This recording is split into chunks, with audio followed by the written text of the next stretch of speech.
Kita bersyukur kepada Allah Subhanahu wa taala kita lahir Islam. Itu nikmat dari Allah Subhanahu wa taala. Tapi salah satu penyebab kita salah jalan dalam kehidupan ini karena kita banyak nggak tahu mana yang boleh dan mana yang nggak boleh. Sehingga ada orang-orang yang jadi profesor, yang mungkin dia sudah orang hebat, tapi dia tidak pernah menghatamkan Al-Quranul Karim. Sehingga dia nggak tahu mana yang Allah benci dan mana yang Allah sukai. Dia nggak paham. Nggak ada orang berhenti nuntut ilmu. Orang yang merasa cukup, ketika itu dia adalah orang yang bodoh. Tapi orang yang belajar itu seperti minum air laut. Dia terus belajar, dia terus belajar. Masa kita yang hijrah, anak kayaknya udah cukup ilmunya Ustaz, alhamdulillah. Anak tiap Rebo datang ke kajian, Ustaz Nuzul, Ustaz Subhan, alhamdulillah, alhamdulillah. Cukup insya Allah ilmu. Tuh orang-orang pinggir jalan tuh Ustaz kayaknya penghuni neraka mereka. Ini gara-gara ilmunya nggak lengkap, akhirnya gampang memvonis orang. Bismillahirrahmanirrahim.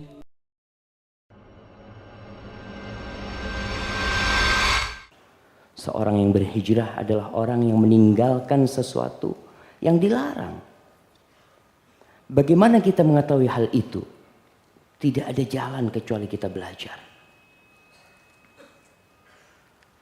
Ayat pertama yang turun itu Iqra.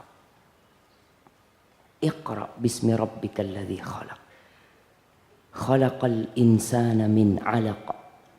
Iqra warabbukal akram alladzi 'allama bil qalam 'allamal insana ma lam ya'lam.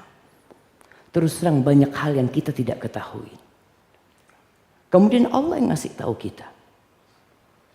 Cuma sayangnya orang-orang yang hijrah itu nggak mau belajar. Dia nggak mau membaca, nggak mau datang kajian. Kita bersyukur kepada Allah Subhanahu wa taala kita lahir Islam. Itu nikmat dari Allah Subhanahu wa taala. Tapi salah satu penyebab kita salah jalan dalam kehidupan ini karena kita banyak nggak tahu mana yang boleh dan mana yang nggak boleh. Ada sebagian orang yang sampai umur 60 tahun dia baru paham, oh, ternyata riba ini nggak boleh Ustaz ya. Ternyata bunga bank ini dilaknat sama Nabi SAW. Dia baru tahu. Kemana dia selama ini?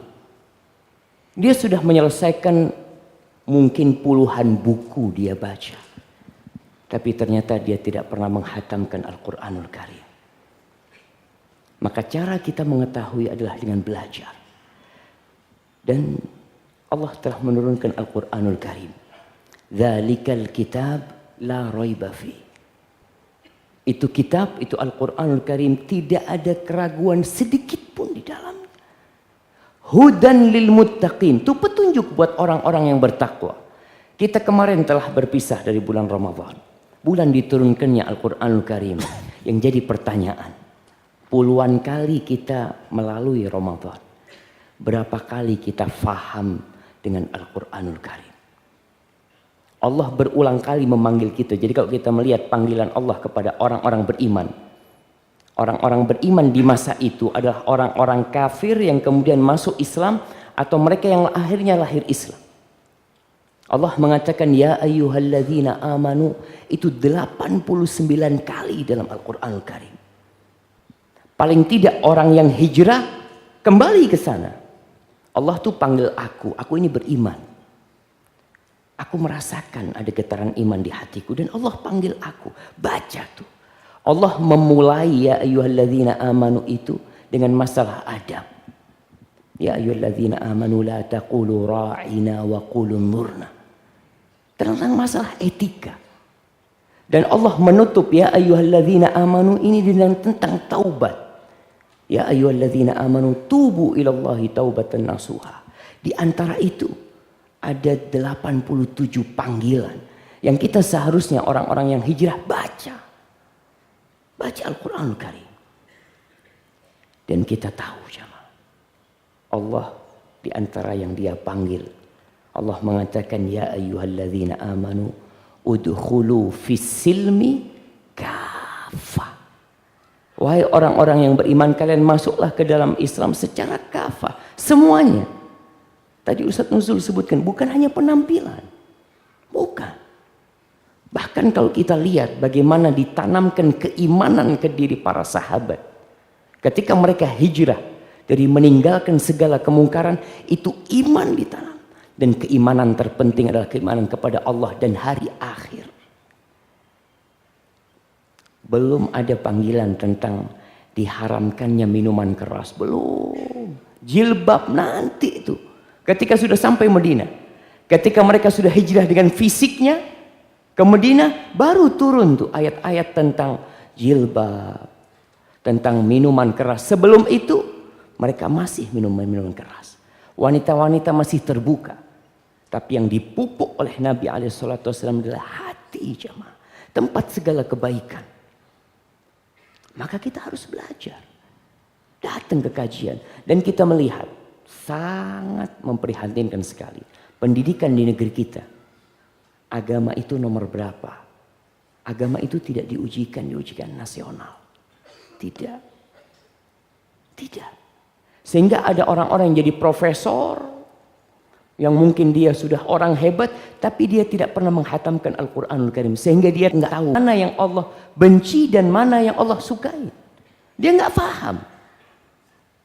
Masuk masjid kadang-kadang kita melihat. Masuk masjid langsung duduk. Subhanallah. Ini rumah Allah mas. Kau mau masuk rumahnya orang aja izin.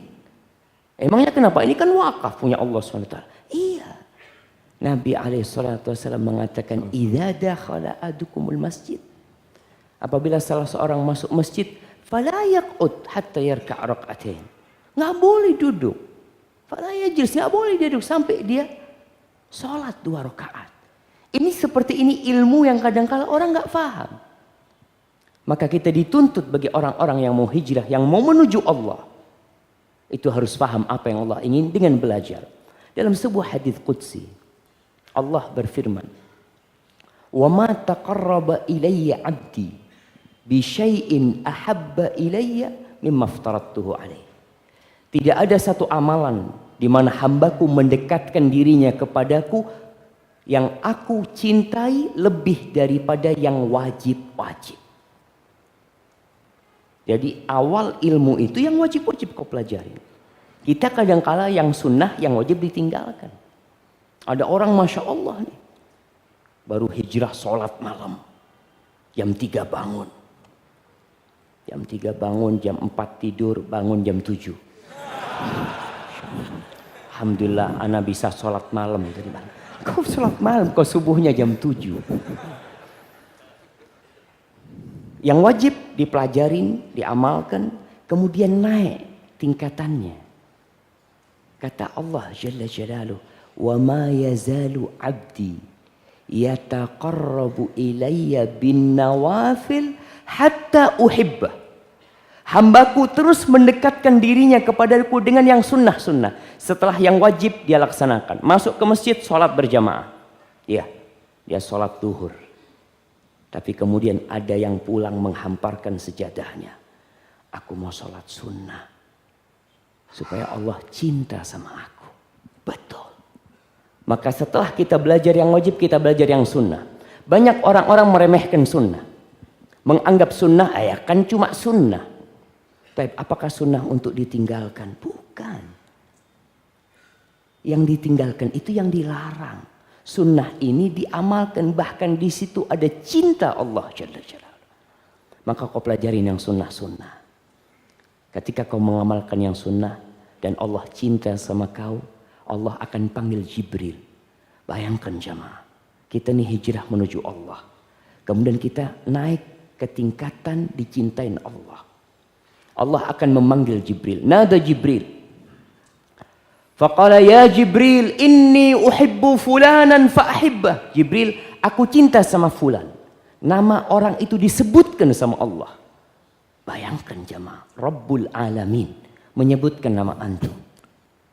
Mengatakan Jibril, aku cinta sama fulan. Kau harus cinta sama dia. Fa'ahabbahu Jibril. Jibril jadi cinta sama dia. Thumma nada fi ahli sama.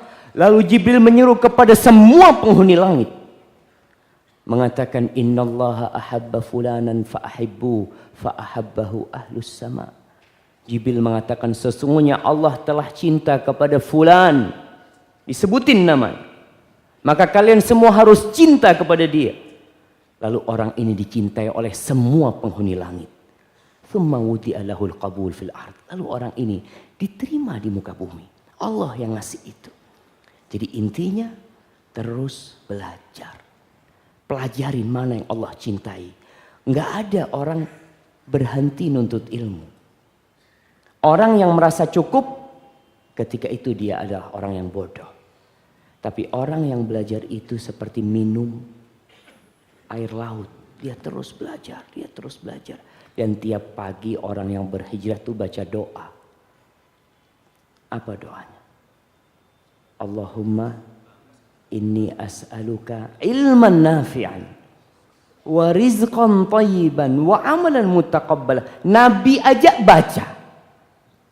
Masa kita yang hijrah? Anak kayaknya udah cukup ilmunya Ustaz, alhamdulillah. Anak tiap Rebo datang ke kajian, Ustaz nuzul, Ustaz subhan, alhamdulillah, alhamdulillah, cukup insyaallah ilmu. Tuh orang-orang pinggir jalan tuh Ustaz kayaknya penghuni neraka mereka.